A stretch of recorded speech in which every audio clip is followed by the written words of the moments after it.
Hi, it's Mary Alice. I didn't say I was going to be on here tonight, so I'm just doing this because I feel really led to. And oops, sorry about that. I'm in the dark. Hold on. Just seems so bright. Trying to make it lower. There we go. So I'm just in my living room, and we celebrated Thanksgiving, right, just a few days ago. And I did a few episodes on gratitude and appreciation a few weeks back. If you're new to me, you don't know who I am. I'm Mary Alice Coleman, and I've been a mentor and a coach, a workshop leader, group facilitator for about 29 years. I'm an author and a speaker as well, and my expertise is in well, it's been helping people who've been traumatized as children, in any way that they've been traumatized. That was my story, and you can find a video about my story on this channel. So I won't go into it now because it would take a long time to talk about. So anyway, and it's been my real thrill and my delight to do this, to put all that I know that I've worked on for 29 years and to just share it all with you. Because we live in a world where so many people are so lonely. They might have a lot of friends or in a big family, but are feeling lonely. They feel lost. They're not sure about themselves. And so my channel is all about uplifting, bringing information of how to really love yourself because really no one's going to love you more than you love yourself. And if they do, it's like icing on the cake. I have a whole episode on that as well. So I hope you go through the um, the menu where it says live, and all those are on there for you. And I've loved to do it. So why am I on here tonight? Well, it's a little bit self-indulgent for one, because it has been Thanksgiving, and I do talk a lot about gratitude and appreciation, which I think is really important in our lives. Really, really important. So I wanted to talk, I touched on it in one of my episodes, but I talked about last year as I was writing out gratitude for things. I don't do it every day. I think about gratitude first thing in the morning and in that before I go to bed. I don't happen to write it all out. What I do is it builds up in me, and then like every couple months, I just write all these things that I'm so grateful for. Obviously, my family, my friends, my grandchildren, um, people in my life, people I've gotten to know the past 2 years from around the world.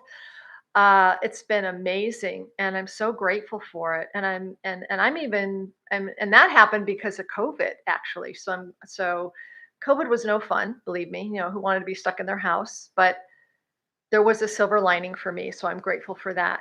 Now, why I'm on here tonight is because a year ago, when I was writing out, my heart just was like so excited to write my gratitude for people in the industry, in the entertainment industry. I know they don't like that phrase, but that's what we call it because I was in tears writing out different people in the industry, let's say, that I've been so grateful for in my life. Now, I know that you have people you must, really drawn to certain genres of music and bands and lyrics and that kind of thing. Different actors, different actresses. And here's what I want to say is I don't think there has been enough light shown on this aspect of the industry. Let me explain. How many of you go to the movies or indulge in Netflix or Hulu or the other streaming devices and you get a lot of entertainment? You might watch episode after episode after episode of something that you get really involved in. or there's a movie you really love, you can't wait to see, and now we can get back in the theaters and have popcorn and watch the movies, right? Musician, lyricist, writer, pianist, guitarist, whoever, that you love, and you're so excited to go to that concert or buy their new music, download it and listen to it. But do we really take time? Do we really take the time to just appreciate it? To appreciate and be grateful for not only being entertained, but be grateful for the people who are doing this, who are creating these beautiful outlets for us to be entertained and to be soothed, maybe with beautiful quiet music, or I don't know, however you feel. Maybe you love thrillers, maybe you like sci-fi, maybe you like a rom-com, those kind of movies. Maybe there's, like I said, with the different genres of music, maybe you like the blues, maybe you like country, maybe you like rock, maybe you like grunge, maybe whatever. There's a lot out there. And all of us are going to like different things. So here I am to be a little self-indulgent here for me, because I want to explain my list. I was really, really sad to know, though, that I threw it away by mistake. I'm so mad. I had this, what I wrote out, and it was a couple pages long. And it was on my desk, and my desk got piles of mail, and I just kind of went through it and threw it away, and I threw away what I wrote. So it makes me very sad. But I just want to share what I wrote, just to give you just some insight into what what you can do, or to think about people that you admire, and learn to appreciate what they do. So the top of my list was Tina Fey. I'm going to explain that. Tina Fey, I remember when she started on SNL. I'm an SNL geek. I've was there at the beginning. I've watched a lot of the episodes. I missed several when I was raising four kids, but there's a section of time when SNL for me was very relatable, and I really liked it. And Seth Meyers was on, Tina Fey, Jimmy Fallon, um, gosh, what's his name? Who played Elf? Gosh, why am I forgetting his name? Anyway, so I wanted to, so that, sorry, I just wanted to check something. But Tina Fey was on there, and I really was drawn to her. I loved everybody. Amy Poehler, I mean, all that crew was amazing to me. But she stood out. Now I'm going to take a little bit of a right turn, and I'll get back right onto the main road here about Tina. Also on that list was Lauren Michael. Lauren Michael is such a genius. Lauren Michael is responsible for so many comedians and actors that we really, really, really like, and watch their shows, who've become dramatic actors and funny actors. And think of Ted Lasso, um, or what was the one, the last Man on Earth. I forgot what that show was. I started watching it. Was it Bill Hader on there? And anyway, you know who I mean. All of a sudden, I'm seeing all these faces, and their names are like scattered all over the place. So, but you know who I'm talking about. But anyway, Lauren Michael's responsible for so many people.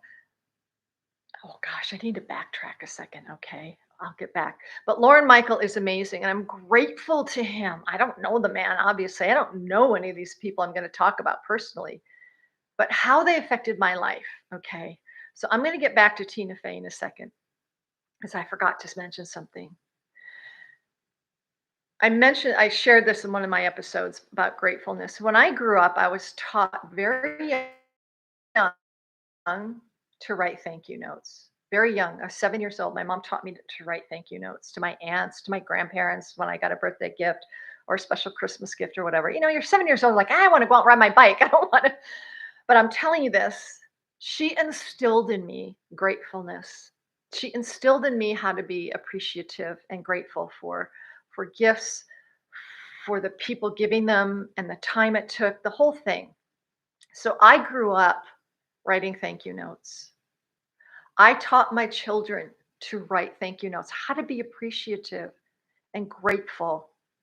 Now they were like me when they were young. I don't want to, but just 3 sentences, and I would teach them how to write it, give instill in them about the person who gave them the gift, and they took time to do that, and they love you, and we show appreciation. We write thank you notes. So now I get thank you notes from my grandchildren, which I just got one recently from one of my grandsons for a birthday gift.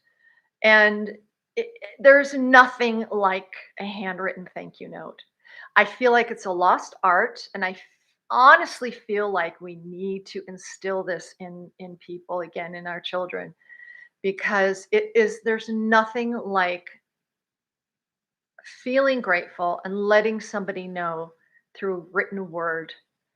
Now I know we have email, we have texts, and that can be kind of nice, might be simple, maybe a quick thank you or whatever. I understand. But when it's something very precious or special, it's important I feel, to write a real note of gratitude. So, in saying that, this is what brought me to my list last year, writing out all the people that I just love and adore in the industry, and how they've affected my life in such an amazing way, different ways. And I can't, I mean, I can write thank you notes to them, but they'll never see it. I was married to an actor for 26 years. I lived in LA. I know how that works. I mean, so many people they get thousands of notes and packages and letters, and they have assistants who help open them. And if there's a very, very special one, they might show the person, but rarely do they see these notes. I know that. So I felt frustrated that I couldn't just write them. And I thought, what can I do? How can I let them know? Not that I don't know if they would even care, but I don't feel like I can leave this planet until I can thank them. And I thought, well, at least verbally I'll thank it. I'll put it on video. Maybe someone will, who knows?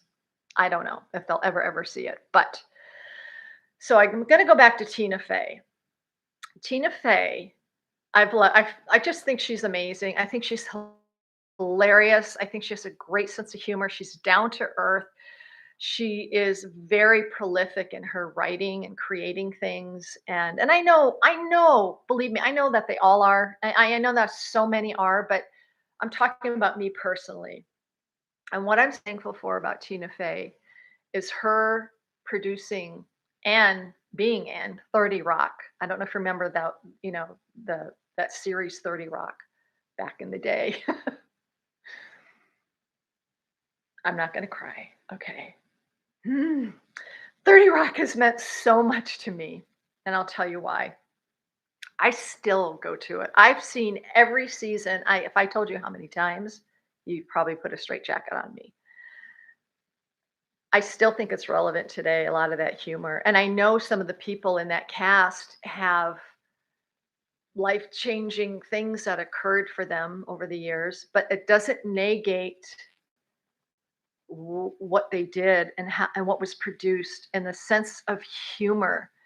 Now, over the years, there was a time when I was completely lost, alone, broken, dealing with some really difficult things, and I was so sad.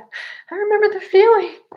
Um, but I also have the tools to know that it's okay to feel these things. It's okay to feel your feelings. Don't ever neglect them or ignore them. But I knew that I needed to also get out of that mode for a while. And I would always turn to 30 Rock. I'd turn that on and I'd watch it. Sometimes it would just take one episode to get me laughing, and I can like feel better and go about my evening or my day. Sometimes I had to watch a whole season just in a row to just, get out of this sadness and depression I was going through. It was always 30 Rock.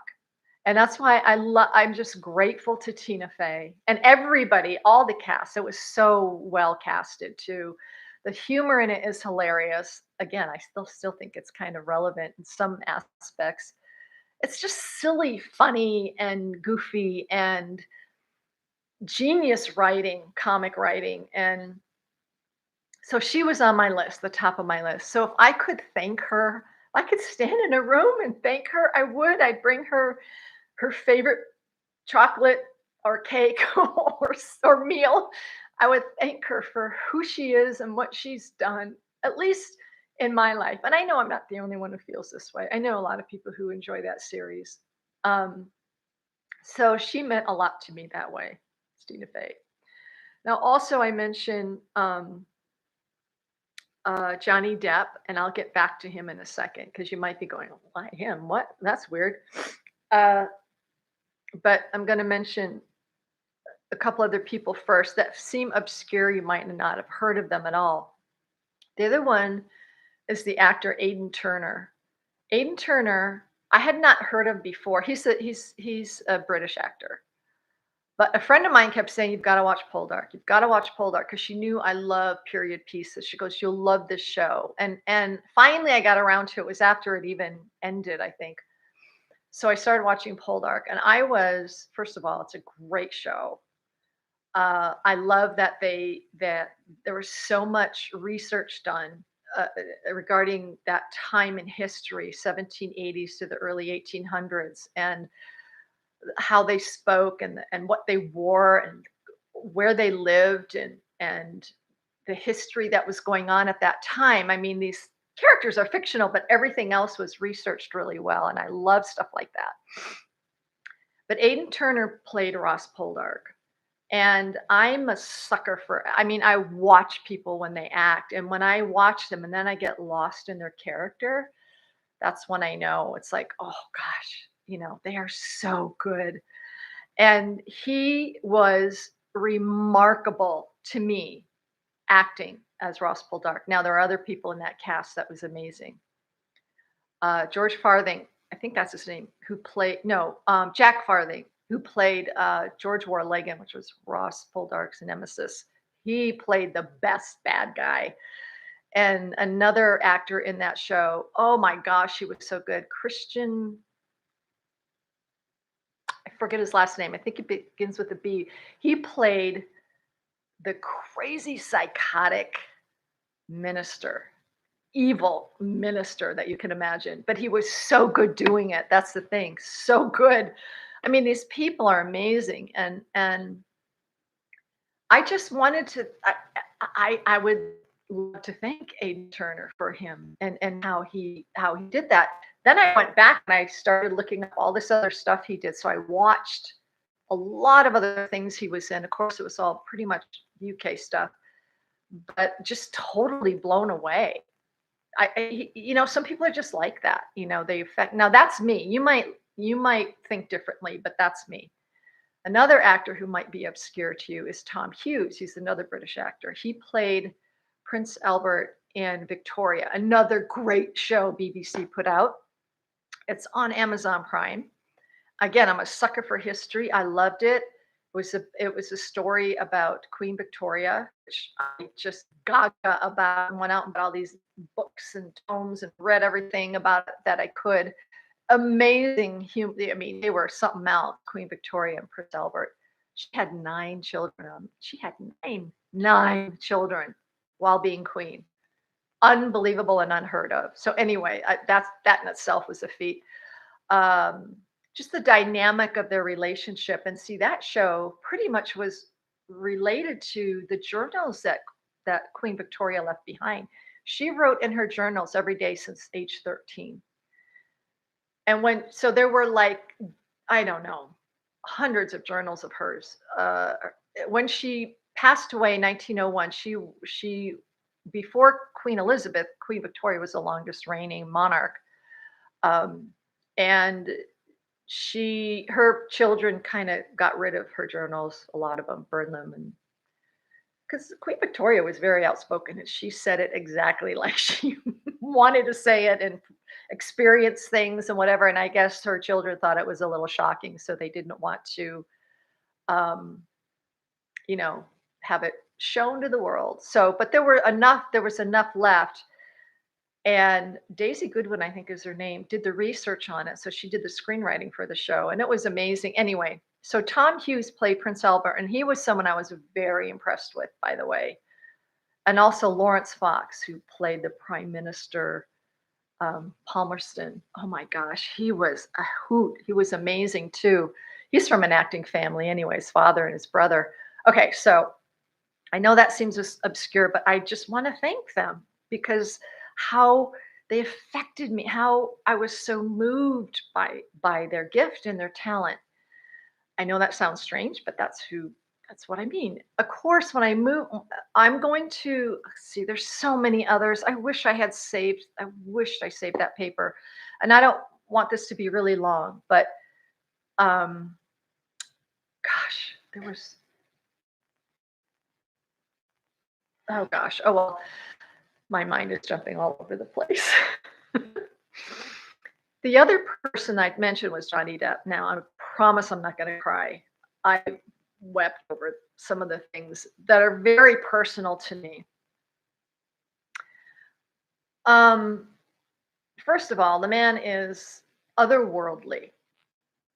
He totally is like otherworldly. It's how I think of Robin Williams was otherworldly. I mean, just the energy and the talent and the creative force in them was in Robin Williams was incredible. And there are a lot of people like that, I believe. So when I go to Johnny Depp, I was aware that I believe. So when I go to Johnny Depp, I was aware of a lot of his movies. I mean, I'm so intrigued with his humor. His humor, yeah, he is very funny. But I mean, his talent as an actor. I mean, he can play anything. He can do anything. The man is incredibly talented. And but I didn't. But I don't follow celebrity stuff. I don't pay attention, so I never knew what was going on the outside. I never knew. So I'm going to talk 1 second about the trial, or maybe a few minutes. Uh, but I thought he was still with Vanessa. I didn't know. I never even heard of Amber Heard. None of it. And didn't even know he was married. So I didn't know anything. And so when the trial came about, here's me, so interested in human behavior and relationships and all that. And so I got wind of this trial. I'm like, what's going on here? What's happening now? I was like, what? And my first thought was, this would never be happening ever in a million years if it weren't important. Because one thing I know about Johnny Depp is he's a very private person. He's a very private person. He only lets you know what he wants you to know, but he's a very private person. So this is weird that this is going to be televised. What's happening? So I did a lot of research. Never heard of Amber Heard before. So I kind of looked her up and looked up some things she's done and, kind of getting a feel for her. And I had an initial feeling about her just right off the top, not even knowing her, not knowing anything what was happening. And I just was like, "Ugh." My first thought was like, really, he married her? I was like, really? Okay. Um, but I was like, okay, whatever. And then I did more research to cover, what was this about and the defamation and who said what. And I'm like, wait a minute, what? I was dumbfounded because I felt in my gut, Johnny Depp's a lot of things, but he's not a wife beater. He's never, I mean, he's had a string of women in his life, and not one has ever said anything bad about that, ever. Um, and so I thought this is going to be interesting. So I started watching the trial. I watched 90% of that trial. I only missed a few depositions, and I watched it with an attorney. By the way, her name is Emily D. Baker, and you might want to look her up because she's amazing. Look her up on YouTube. She's got a huge following. She was an attorney for many, many years. I think she even a prosecutor in California, and then she and her husband wanted a quieter life, and I think they moved to Tennessee. I think it's Tennessee. And so now she does commentary for like high profile cases. So, and it was amazing because she split the screen, and so you could see the trial. And then when there was a break, she would explain everything legally, what was going on, what was going on. Why did the judge say this? Why did the judge suspend that? Why did she overrule that? Why was there everybody at the bench? Why this was, I mean, it really was helpful because she explained everything legally. And that was really helpful. Anyway, watching the trial just brought to light a whole new view of all of this stuff going on. And I dealt with so much of what Johnny Depp had dealt with, and I understand the personality type of somebody like Amber Heard. So anyway, I'm not going to go into all that. Maybe someone asked me to do an episode on the trial, and I don't know if I will or not. It's old news, and it is what it is. I'll just say this: I'm glad I watched it. I learned a lot. I took a lot of notes, but also the jury was 100% right, 100% correct. So if you didn't watch the trial, I don't think many people have, you don't have a say. That's all I can say. But it was really, really good. And it was good in watching it and learning the legal aspects and of all the witnesses and everything like that. So anyway, what that did was give me another like view on Johnny Depp. So I did research on him. And so I started looking up a lot of stuff.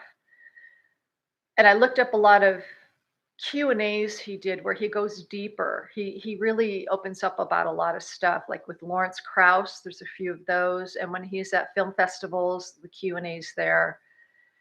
And I like to seek people out that I can learn from. And I learned a lot from Johnny Depp. I'm not kidding you. When he speaks, he's really deep and wise, and he mentions books and quotes and people, and I like perks my ears. So I know he doesn't know this, but obviously wouldn't ever. But I was brought to tears a few times listening to him. And when I looked up some information that he talked about and what it meant to me in my life, I'm going to leave it at that because it's very personal, but it meant so much to me and made me think a little differently about some things and made me excited about some things and also motivated me about some things in my life. And if I could be in a room with him, I would thank him for those things so much, besides his talent. Because the next thing I wanted to thank him for was, well, it's not just him, it's Hollywood vampires. I don't quite listen to all their music. It doesn't resonate with me. I appreciate Alice Cooper. He's been around as long as I've been alive, and he's a good showman, a good, you know, entertainer and singer and all that. I'm not quite attracted to his type of music because Hollywood vampires are made up of Alice Cooper, Joe Perry from Aerosmith, amazing guitarist, Johnny Depp, who's the guitarist, and oh, I forget the drummer's name. Pretty amazing. There are other people in that band. But when I heard Heroes, they covered Heroes, which is David Bowie's song. And I heard other covers of it, but they do the best rendition of Heroes that I have ever heard. Sorry, David Bowie. But I have it on my playlist and I listen to it every single day, sometimes many times a day. And the way I hear it, the way it's probably like you, when you hear certain songs you love, there's like a rhythm to it and a beat, and you listen to the guitar and the voice, and so it's one of those songs for me, not unlike the Beatles that I listen to the Beatles every single day, so never get tired of the Beatles. And there are the other ones I wish I could thank, obviously. My whole heart and soul, I would love. My whole heart and soul, I would love being an evidential medium. I know I don't. Thanks, John Lennon. Thanks, George. I can just tell them. They know. I can tell them thank you. I can't right now with Paul and Ringo. But, when I was a teenager, I thought for sure I was going to marry Paul McCartney. That didn't happen. But lucky for him, probably. But I just love their music to no end. There's my favorites here, there, and everywhere in my life. Norwegian Wood, Let It Be. I play those every night before I go to bed, along with a few others. My playlist is very interesting, um, as yours is probably too. But I, oh, the way those songs mean so much to me beyond that I could ever express in my whole life. And I think I talked about those at one episode. So I won't go into detail, but I love those songs. Let It Be. I mean, I must have listened to that 1,000 times because when our minds are upset, if we're feeling kind of, you know, down, or our mind is worried about someone or something or a loved one or whatever, or even ourselves, listening to Let It Be, it just calms me and reminds me, just let it be, give it over, give it over. If you pray, meditate, whatever, just give it over and trust that things are going to work out the way they need to work out. And it reminds me of that when I listen to that song. So that means a lot to me. So back to Johnny Depp, about his acting, about his music, because he's like a chameleon, by the way. Watching him play with Eddie Vedder, Hollywood Vampires, Jeff Beck, it's like he can just blend. He just blends in, and he's so talented that way. But I would love to thank him too to reintroduce me to Jeff Beck. Jeff Beck, I remember the Yardbirds. You remember the Yardbirds? I remember the Yardbirds. I remember their songs. I'm that old, people. Not as up there as Jeff Beck. Sorry, Jeff. But I'm older than Johnny. I'm younger than Jeff. But anyway, that he reintroduced me to Jeff Beck. I want to be in a room with Jeff Beck to thank him too. I would love to write him a thank you note. I would just, oh my God. I don't know if you've heard him lately, Jeff Beck's music. He is one of those guitarists that just blows my mind. Now there are a lot of wonderful guitarists, so I'm not dissing anyone else at all ever. It's the way Beck plays that guitar and how he interprets sounds, feels, moods, the music, all of that blows my friggin' mind. And he recently composed an instrumental called Midnight Walker.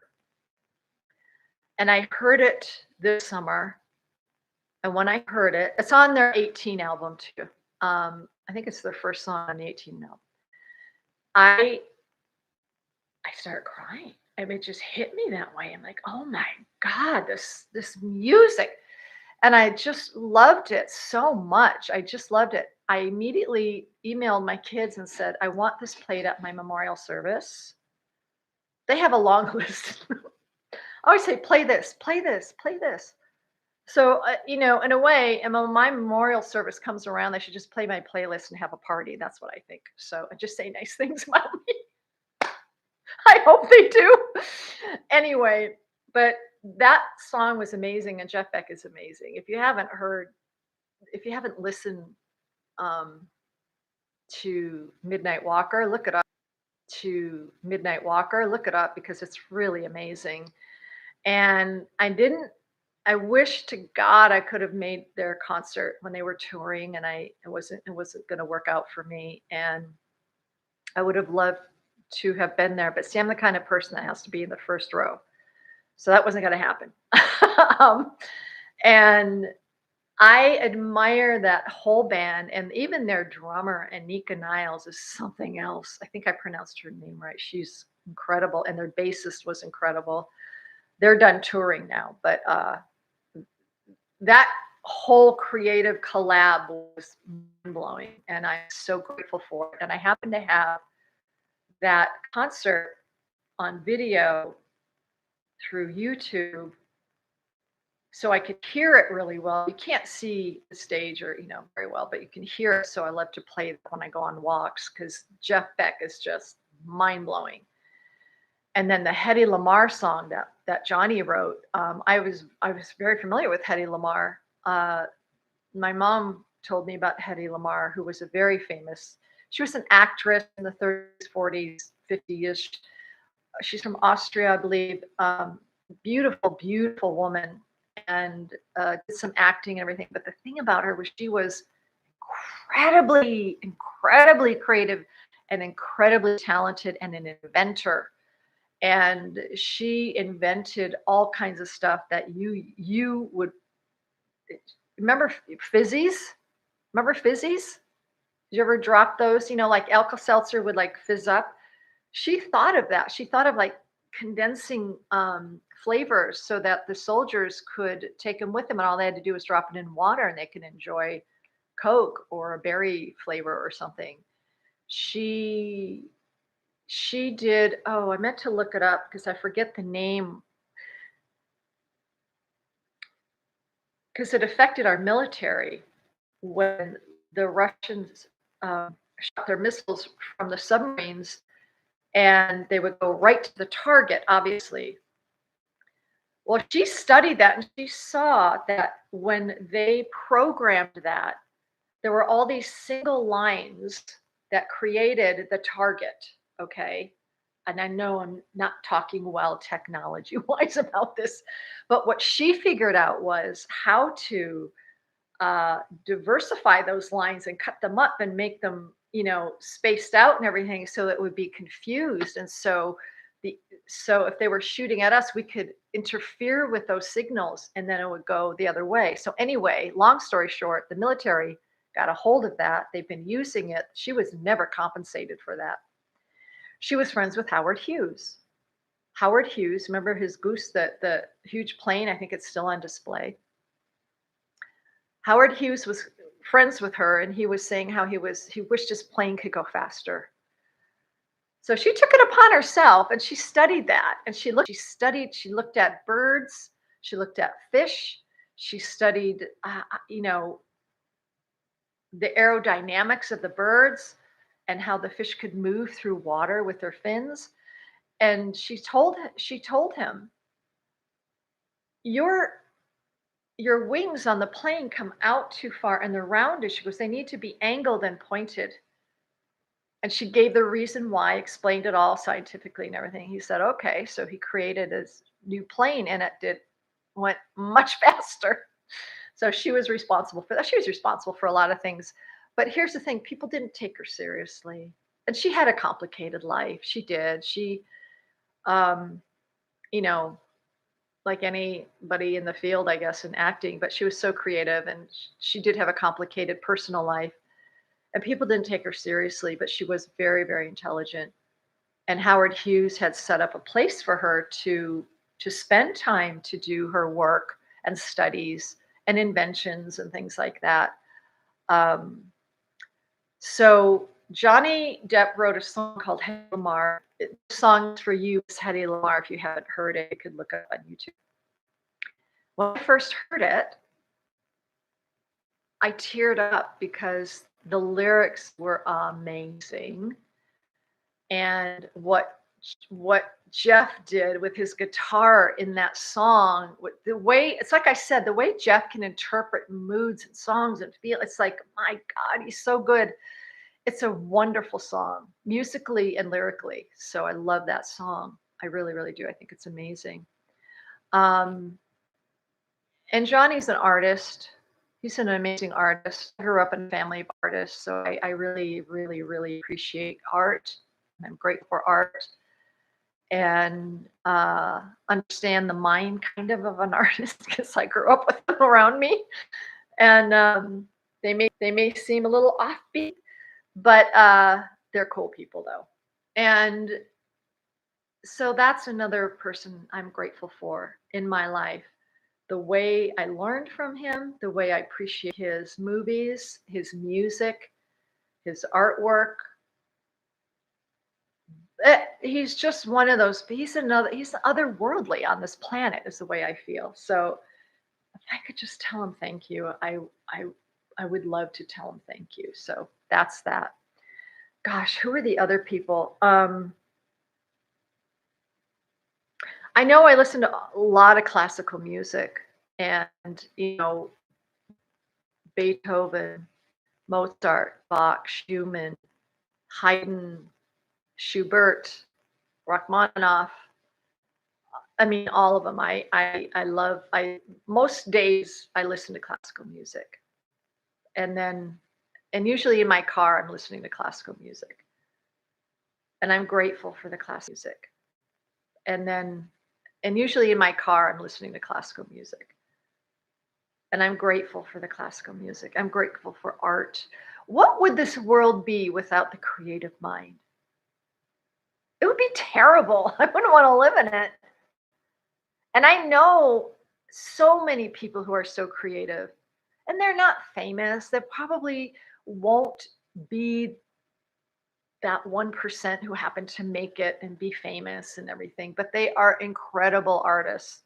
My oldest sister is one of them. She's one of my favorite artists of this day. She's incredible. I mean, the woman was born with with a sketchbook and pens and oil paints and brushes in her hands. I swear, she can do any medium.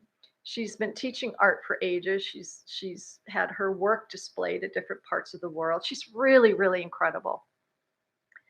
But nobody's really as much as heard of her. I mean, she's still working. She should be retired.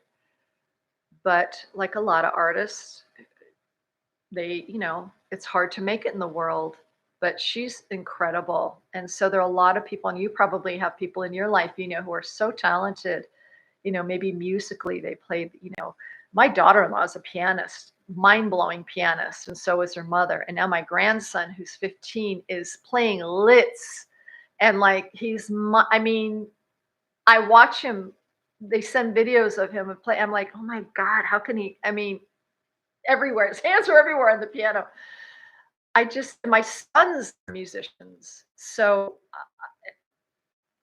it's amazing. My whole family, all my children are extremely creative in the arts and one way or another. And their father too, extremely creative and talented. And like I said, I was married to an actor for 26 years. He's a great actor, but many people would only know him by his voice. He was one of the top voice talents in LA for about 30, 35 years. And anybody watching this, I don't care who you are, where you're from, what you do, you've heard his voice. You have absolutely heard his voice. And so that's kind of cool. I'll even tell you, I'll give you one, because this is what most people are aware of him for. But even though he's done millions and tons of things over the years, but he was the original Michelangelo of the Turtles for 11 years, I think, when they first came out. Cowabunga, dude, that was him. And he still goes to Comic Cons and stuff like that. But he's done. I mean, his voice has been all around the world and everywhere, and all different characters and announcing. And he was one of the network announcers for 17 years for NBC. And so you've heard his voice in commercials. I mean, so anyway, but he is an actor. That's the thing. But he's most known for his voice. So, and having lived in LA for 20 years, I've been very fortunate to meet a lot of people, and a lot of actors, they're just down to earth people. There's people, they just enjoy what they do, and they happen to be very, very talented and fit into certain shows or movies or whatever, and they love doing what they do, and then they go home to their families usually. Are there some not so nice people or egotistical, arrogant? Yeah, but they're everywhere. I mean, that's not just in the industry. They're anywhere and everywhere. But yeah, but they're great people though. The creative mind, I know you have a creative mind, whoever's listening to me. I know you do. That's why we're here, to create.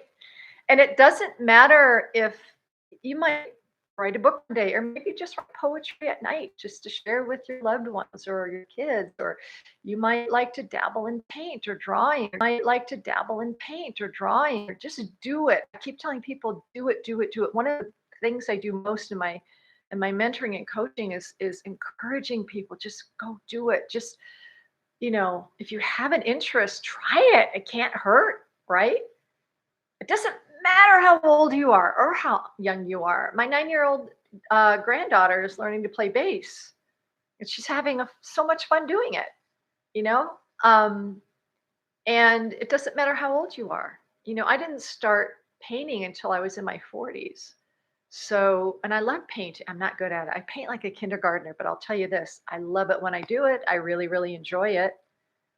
So it's fun. Whatever your creative outlet is, you might be an accountant, but you can come up with a great way to, a program or something that makes it easier to get to the equations that you need.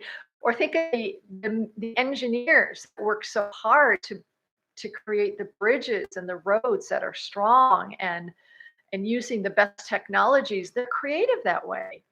Architects are extremely creative. Use your creative ability. That's all. If I can encourage anybody, if you're listening to me and you're like, well, I have been kind of interested in maybe trying watercolor, great.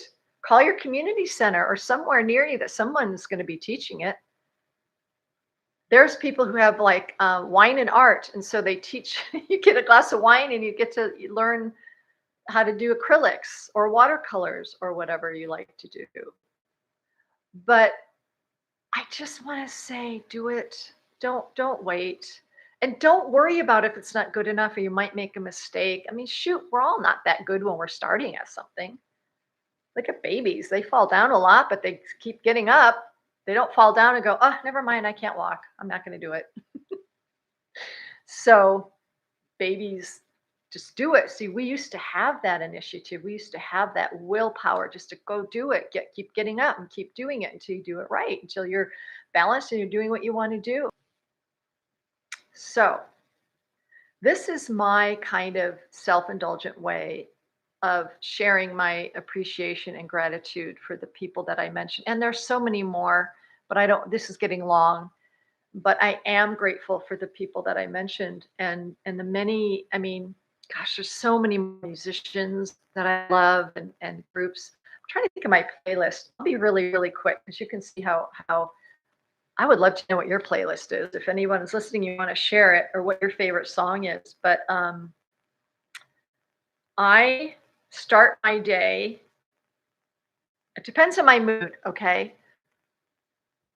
I might start my day with Mozart's minuets or his piano concerto or Beethoven's or Rachmaninoff's. But usually I start my day with Bruce Springsteen. I get to start my mornings with Bruce Springsteen, and then I get to go to bed with Johnny Depp. How about that? Sounds pretty sexy, doesn't it? With Bruce Springsteen, you can't not dance in the morning if you put these two songs on. Dancing in the Dark, oldie but a goodie. You can't not tap your foot, start swaying, start dancing. And Do I Love You? If you've not heard Do I Love You by Bruce Springsteen, look it up. It is an incredible song. It's so upbeat. It's so fun. I love it. I love that song. And it gets me moving. It gets me happy. And if I feel groggy, I turn it on and you can't not start dancing. I'm telling you. After that is Post Malone and Sway Lee with Sunflower. So those three, like I have going, and it gets me going in the morning. And then I have Eddie Vedder and Johnny Depp with Society. I have Post Malone again with Circles. Ringo Starr with Here's to the Nights. Oh gosh, I love that song. I love that song. That's going to be played at my memorial service too, by the way. And then I have a 20-minute affirmation meditation that I listen to. So my mornings like that. But the other people that I wish I could thank too is Judy Garland. Oh my gosh, not Judy Garland, although she's amazing. Judy Collins. I grew up with Judy Collins, and I listened to her album a million bazillion times. And my favorite is Amazing Grace, The Song of the Whales, and Simple Gifts. Now, I love all her work, but those are on my playlist because I love those songs. They put me in a whole different, because I was a teenager when I first listened to her. And it brings me back to that time. And I love her voice. It's so amazing. The other person is Nat King Cole. I love Nat King Cole. I love Nat King Cole. I have all his music, especially his Christmas music, which I started listening to. But Nat King Cole, I don't know why. I can't explain it. I was so drawn to his music when I was a kid, and my mama let me stay up late and watch his, well, it was a very short lived TV show, but he had a TV show, and I loved it. And I had a little transistor radio. Do you know what that is? Handheld little transistor radio. Hold it to my ear and, just listen to a radio station. Couldn't wait to either hear the Beatles or Nat King Cole. Now, I was young, I was 10, but loved them. When I heard on the radio that Nat King Cole had passed away, I started crying so hard. I just couldn't believe it. I just really, really loved his music. I really liked him. I thought he was really cool. I was 10 years old. I look back on that and go, what? But I can't explain it, right? Because when we're attracted, if our soul feels connected with certain kind of music, it just moves us. And that was me. And I was very young, but yeah, my favorites of his that are on my playlist are Unforgettable and When I Fall in Love. Those two I listen to every day. I can go on and on. I have another Post Malone. I have Heroes, Vampires. The other famous one, oh, I wish I could think, Adam Levine. But I love Memories. Maroon 5 sings Memories. Have you heard it? Oh my gosh, I love that song. I have several Beatles, the ones I mentioned. I have Pavarotti. Love Pavarotti.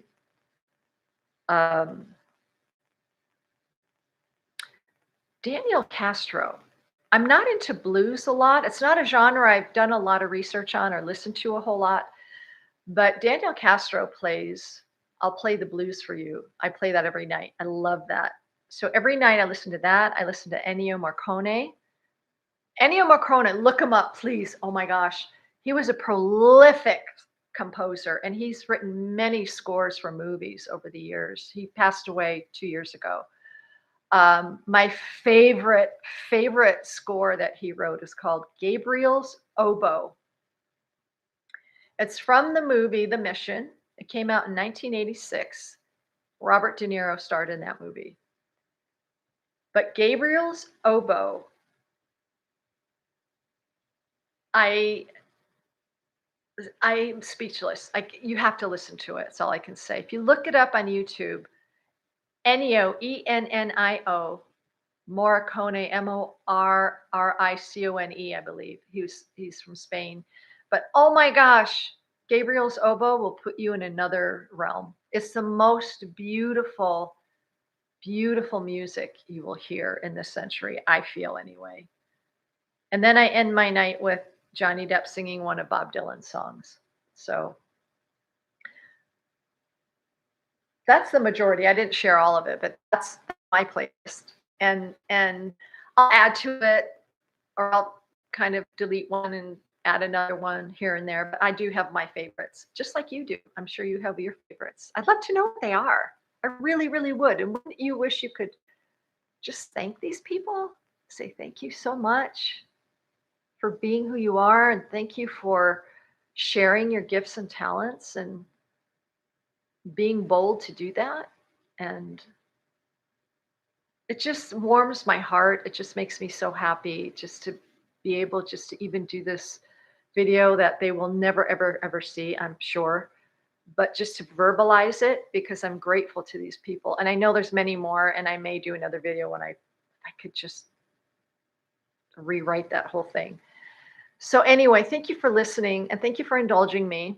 I usually talk about other like personal growth things and coaching things, but tonight was spontaneous. I just wanted to do this. I felt like, this being Thanksgiving week, and gratitude and putting a spotlight on this industry of music and movies. Here's the other thing real quick. Putting together a movie takes hundreds of people. If you even think any blockbuster movie, I don't know what genre you like, but any movie, you start with the writers. then the producers, then you got to get directors, then you got to get all the talent, and then you have to get all the crew, the lighting, the technical, the sound engineers, the booms, the editors. I mean, hundreds of people are involved in movies nowadays, and we get up and leave when the credits come on because we can't be bothered. I'd like to encourage you when you see a movie next time, if you tend to just get up, when the credits come on, just stay seated. Even as fast as they go, look at how many people, fast as they go, look at how many people took part in creating that movie or maybe a television series. So many. And we might not know them or their name goes by so fast, but at least recognizing that all these people helped create what you're watching and you're entertained by. I think it's remarkable.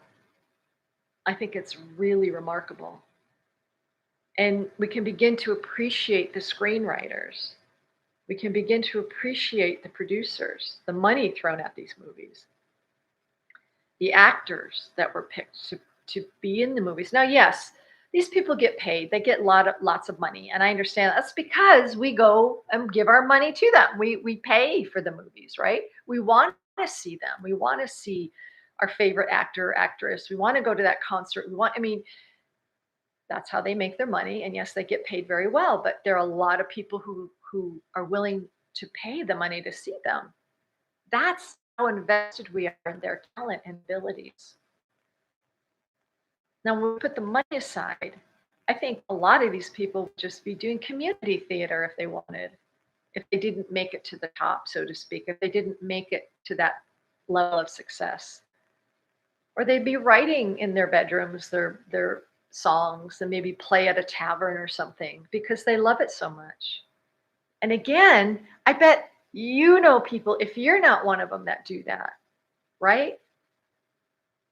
I know people that used to play in clubs and play the piano and sing and entertain and or play their guitar because they love it. It's just something they really, really enjoy. So what do you do that you enjoy? What do you want to do? Do it. Do it. Do it. It doesn't stop. If you think about it, everything in your world was created. Whatever you're sitting on, whatever you're eating, the utensils, the plates, fireplaces, the roof over your head, the car you drive, the lawnmower you might use, the lights you turn on, everything was created at one time. It's a continuation of creation in our world.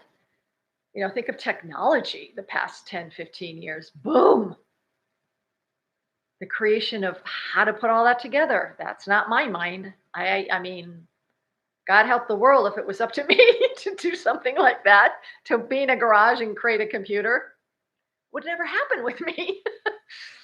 But it did with others, like Steve Jobs and his partners and the other people. Sorry, I don't know their names offhand, but yeah. Or Ford, who put a motor in a carriage and it became a horseless carriage. And then from there, they developed the body of the automobile.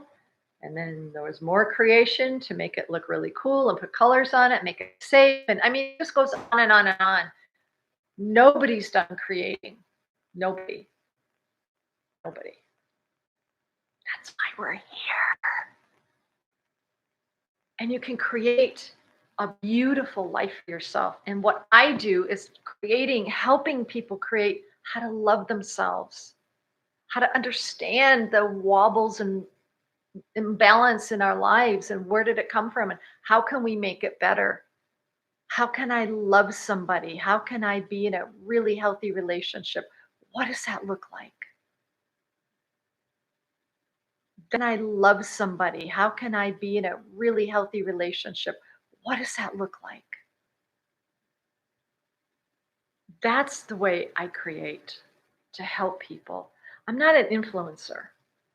I'm not on social media to influence that way. I don't teach people how to put makeup on or what clothes to wear or what's the best video game now. Or I don't, if I can influence or have influences to help people be the best that they can be and to love themselves and to understand how to be who they want to be. So feel free, look at the other videos I've done the past several months. Look up some of the topics and see if one of them might be helpful. One of them might be insightful. I'm guessing. If not for you, maybe for a friend. And if you do like them, I hope you make a comment and subscribe. You could tell I don't have a lot of followers. Again, I'm not a marketer. I don't know what the heck I'm doing.